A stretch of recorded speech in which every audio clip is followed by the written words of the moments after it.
지금 남미에서 아주 조용한 하지만 정말 중요한 지정학적 변화가 벌어지고 있습니다. 바로 에콰도르 얘긴데요. 사실 언론에선 크게 다루지 않았지만 그 파장은 결코 작지 않거든요. 자, 오늘 이 얘기를 한번 깊이 들여다보죠. 오늘 우리가 파헤쳐볼 이야기의 출처를 먼저 명확히 해야겠죠. 바로 프랑스의 아주 권위 있는 국제 시사 매체 르몽드 디플로마티크입니다. 여기에 실린 빈센트 오르티스라는 라틴 아메리카 전문 기자의 기사. 제목부터가 굉장히 도발적이에요. 에콰도르에서 다시 주인 행세하는 미국. 이 기자는 수면 아래에서 진행되는 미국의 전략적 움직임을 정말 날카롭게 포착해냈습니다. 그래서 오늘 저희가 전해드린 내용은 전적으로 바로 이 빈센트 오르티스 기자의 심층 취재와 통찰에 기반하고 있다는 점 먼저 분명히 말씀드립니다. 그래서 오늘은 크게 5단계로 이 이야기를 풀어가 볼까 합니다. 첫째, 미국이 어떻게 다시 돌아왔는지. 둘째, 겉으로 내세우는 공식적인 이유는 뭔지.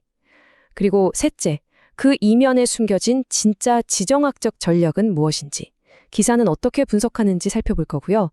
넷째, 이 모든 전략의 핵심이 되는 곳, 갈라파고스 제도의 상황을 짚어보고 마지막으로 이 모든 일이 우리에게 어떤 질문을 던지는지 함께 고민해 보겠습니다. 자, 그럼 첫 번째 이야기부터 시작해보죠. 바로 미국의 귀환입니다. 이건 뭐랄까 단순한 복귀가 아니에요. 지난 10년의 정책을 그냥 조용히 완전히 뒤집어버린 일종의 역전극이라고 할 수 있죠. 예전에 라파엘 코레아 대통령 시절이 있었죠. 2007년부터 2017년까지요. 그때 에콰도르는 우리 땅에서 미군은 나가라 하면서 미군의 군사적 영향력에서 벗어나려고 굉장히 애를 썼습니다. 그래서 미군을 실제로 내보냈죠. 그런데 불과 몇 년 만에 지금의 에콰도르 정부, 그러니까 키토 정부는 입장을 180도 바꿔서 다시 들어와도 좋다고 허용한 겁니다. 이게 그냥 정책 하나 바꾼 수준이 아니에요.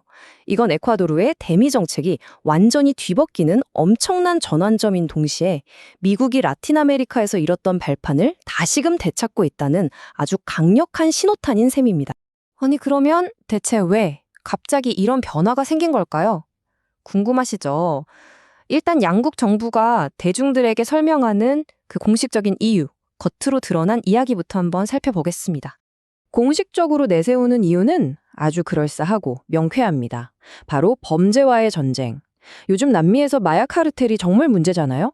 바로 그 거대 조직 범죄를 소탕하고 또 불법 조업 같은 환경 위협에 대응하려면 미국의 선진적인 기술과 도움이 꼭 필요하다는 거죠. 근데 여기서 정말 흥미로운 지점이 있어요. 미국이 군사적 주둔을 확대하는 건데 정작 명분으로 내세우는 건 군사적인 게 아니라 이런 비군사적인 협력이라는 점입니다. 좀 아이러니하지 않나요? 하지만 르몽드 디플로마티크의 빈센트 오르티스 기자는 바로 이 지정에서 우리에게 날카로운 질문을 던집니다. 과연 이게 전부일까? 라고요. 그 구식적인 설명 너머에 훨씬 더 거대한 그림이 숨어 있다고 지적하는 거죠. 바로 미국의 치밀한 지정학적 전략 말입니다. 자, 이 표를 한번 보세요. 두 가지 이야기가 정말 극명하게 대비되죠. 왼쪽은 정부의 공식 발표입니다. 조직범죄 소탕, 현지 파트너 지원, 환경 보호. 다 좋은 말들이죠.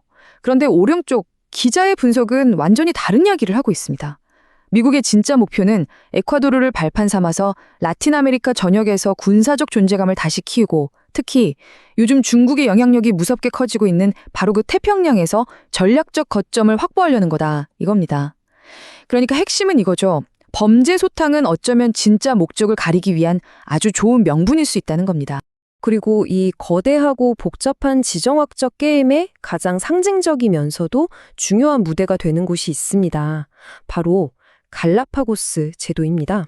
갈라파고스, 이름만 들어도 뭔가 신비롭지 않나요? 찰스 다윈의 진화론, 그리고 세상 어디에서도 볼 수 없는 독특한 생물들. 맞습니다. 이곳은 그냥 섬이 아니에요. 지구상에서 가장 원시적인 자연이 잘 보존된 보고이자 인류 전체가 함께 지켜야 할 성역 같은 곳이죠. 갈라파고스가 얼마나 철저하게 보호받아 왔는지 이 연표를 보면 한눈에 알 수 있습니다. 1959년에 국립공원으로 지정된 걸 시작으로 유네스코 세계자연유산 해양보호구역으로 꽁꽁 묶였고요. 심지어 2008년에는 에콰도르 헌법에 아예 그 특별한 지위를 못 박아버렸습니다. 외부 생물 한 마리 들어오지 못하게 하는 검역은 세계 최고 수준이고요. 한마디로 이곳은 그 어떤 외부의 군사적 개입도 허용되지 않는 말 그대로 성역으로 여겨져 온 곳입니다. 그런데 정말 믿기 힘든 일이 벌어지고 있습니다.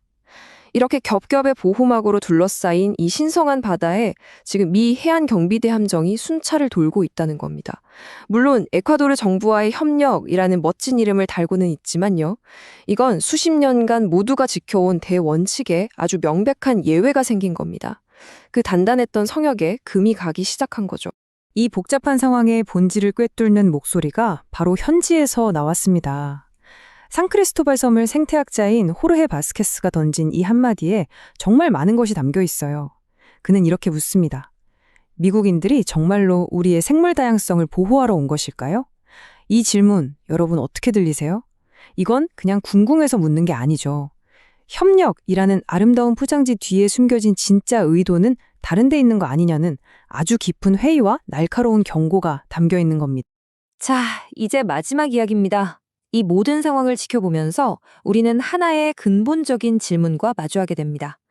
바로 보호라는 이름이 우리에게 요구하는 진짜 대가는 과연 무엇인가에 대한 질문이죠.